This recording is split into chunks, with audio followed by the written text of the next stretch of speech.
It's great to be with you. I'm Mark Pearce. I'm the CEO of Volunteering Australia, and I'm coming to you from the traditional lands of the Ngunnawal people, the traditional custodians of the land upon which our nation's capital resides.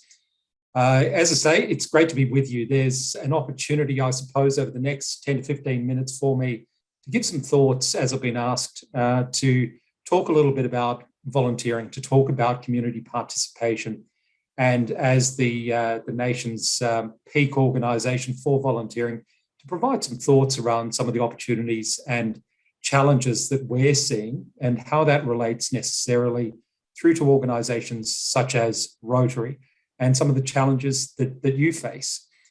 I suppose I'll start by saying that community participation and volunteering in this country is not a new thing. Whilst we can say it's not a new thing in almost every country, it's certainly not here, and there is a long and rich tradition of community participation on this continent, which goes back over 60,000 years. And whilst it's changed and the names have changed and we have more of an institutional view to volunteering and community participation, it's still much the same sort of thing. And in any language, it comes down to essentially, mate, do you need a hand with that? How can I help? What can I do to make things easier? And by extension, how can I make my own life a little better? We know that there are profound benefits for volunteering, both to community as well as to volunteers themselves. There are significant preventative and protective factors within volunteering: mental health, physical health, the aspirational side of being more connected to community. All of these things are fundamentally part of volunteering, and we can lose sight of those when we consider volunteering and think about the community benefit. And there are many community benefits. The very reason that you spend your time and do the amazing things that you do for Rotary, and Rotary is able to deliver to community extraordinary outcomes, is because of the nexus between that which volunteering offers to communities and that which volunteering offers to volunteers themselves. I'll start with some discussion around where we are and where we've come from. So if we look at the data, what the data tells us is that we have seen a long-term decline in the rates of formal volunteering. And by formal volunteering, I mean the very volunteering that Rotary is involved in. This is where volunteers provide their time free of charge to organisations such as Rotary and many, many others. It's what we term formal volunteering. In 2010, around about 36% of Australians volunteered their time to organisations and, by extension, their time to community. By 2019, and just prior to the pandemic, around about 6 million Australians were volunteering their time formally. A whole lot more were volunteering their time informally. And in 2019, that 6 million translated to about 29% of Australia's population.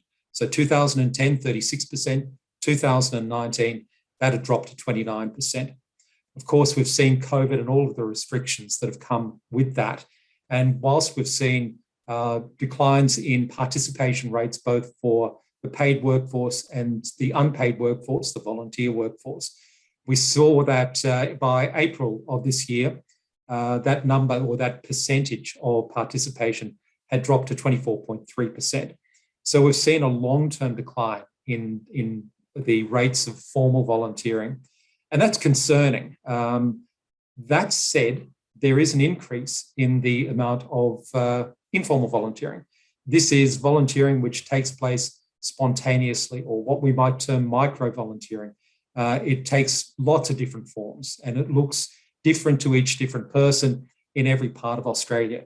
But there is, I suppose, the key takeaway is that we're not necessarily seeing a decline in the empathy that people have. There's not an empathy deficit. In fact, quite the contrary.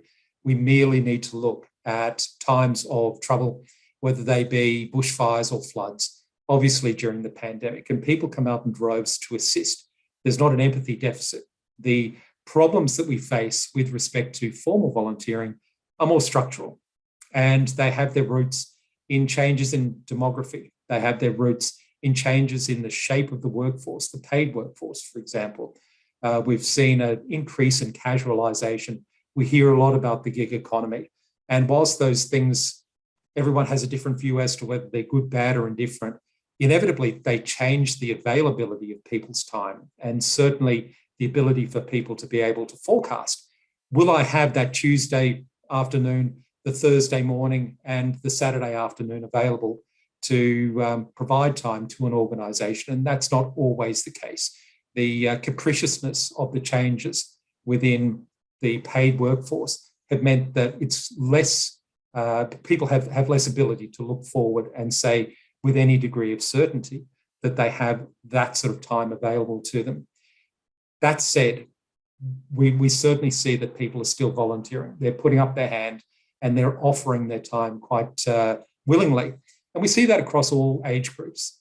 Certainly, again, within the context of COVID, we've seen restrictions, and certainly for vulnerable groups, older Australians, people with disability and the like, that's reduced their ability to volunteer in what they might see as a traditional sense.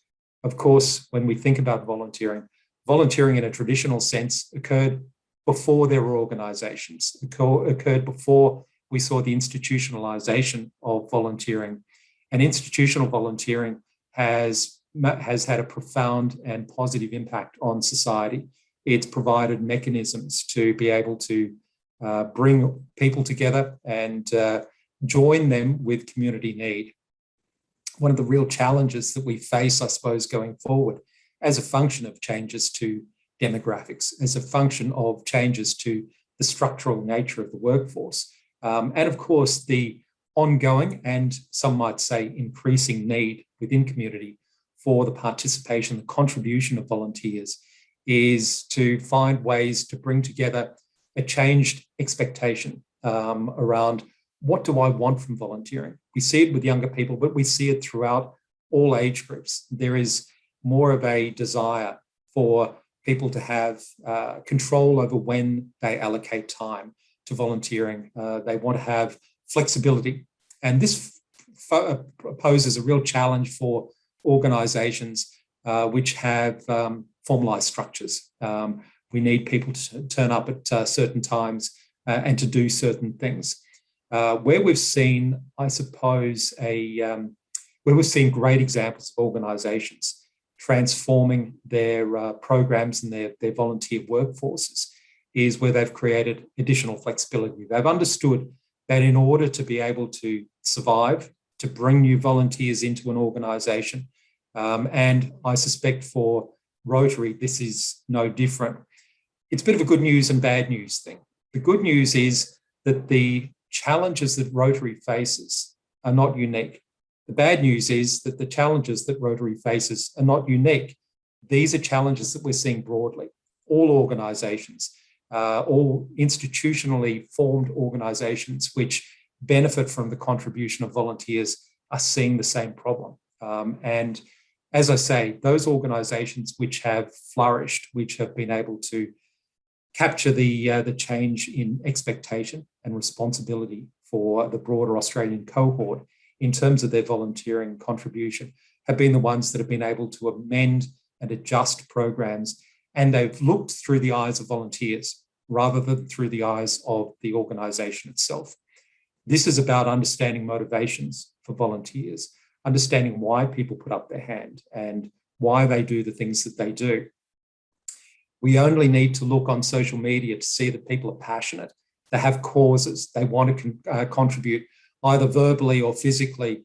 They want to make a difference in ways that are meaningful to them. One of the challenges that organisations face is finding that nexus between motivation and outcome. And looking through the eyes of volunteers and better understanding motivations is one way of doing that.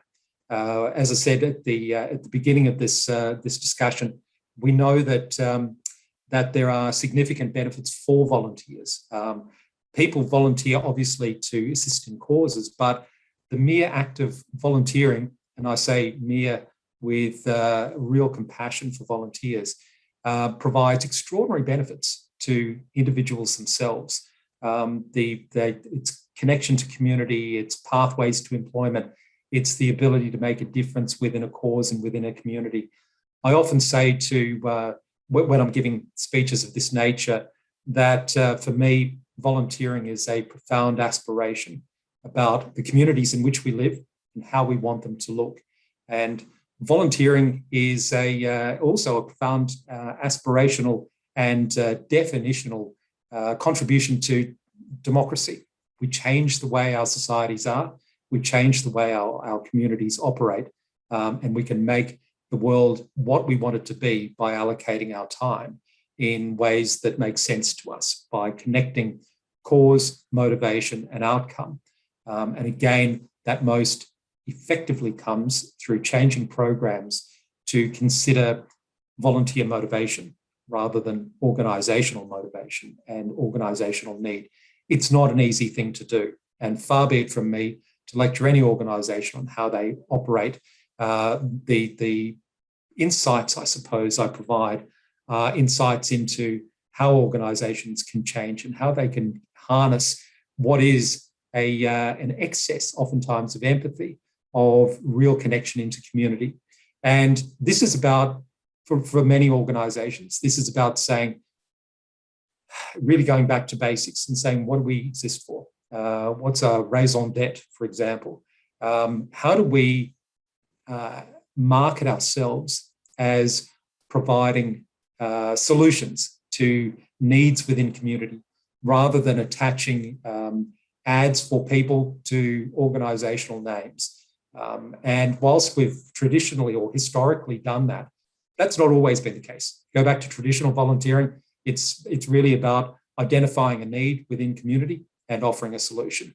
And again, we need to almost, in many ways, volunteering has come full circle. We're back to that point, even within institutional structures, to being able to connect people and their motivations to those things which motivate them. And that's about better communities.